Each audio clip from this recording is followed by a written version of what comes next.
இந்த வருஷமே சூப்பரா இருக்கு. கருப்புக்கு அப்புறம் இதுவும் நல்ல சூப்பர் ஹிட் ஆயிடும். தீபாவளி கிட்ட ஒரு படம் இருக்கு அவருக்கு.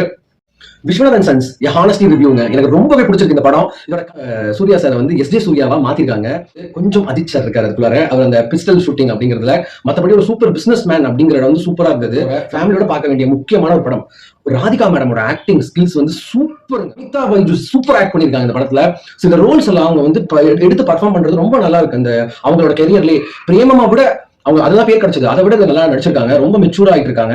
போன மாசம் ஜனநாயகன், இந்த மாசம் இந்த படம். சூர்யா சார் அப்பா என்ன ஒர்க் பண்ணியிருந்தாலும் பையனா நீ அப்பாவை பாத்துக்கணும்னு சொல்ற சீனா இருக்கட்டும், இன்டர்வியூ சீனா இருக்கட்டும், லவ்வா இருக்கட்டும், ஏஜ் கேப்பா இருக்கட்டும், குழந்தையோட கனெக்டடா இருக்கட்டும், சென்டிமெண்ட் சீனா இருக்கட்டும், ஆக்ஷன் பிளாக்ஸா இருக்கட்டும், ஒரு அப்பாவுக்கு 2 வைஃப் இருந்தா அதனால வர ப்ராப்ளம்ஸா இருக்கட்டும், அதை ஹேண்டில் பண்ற விதமா இருக்கட்டும், எல்லாமே நல்லா இருக்கு. செகண்ட் ஹாஃப்ல சின்ன சின்ன சீன்ஸ் எடுத்துக்கலாம், கொஞ்சம் வச்சிருக்கலாம். ஆனா சீன்ஸா ஸ்கிரீன் பிளேவா இந்த படம் பயங்கர ஸ்ட்ராங்கா இருக்கு. சரி, இந்த வீக்குக்கும் ஒரு நல்ல தரமான படம் தான் இது. I hope you like this shorts. Thank you so much for watching.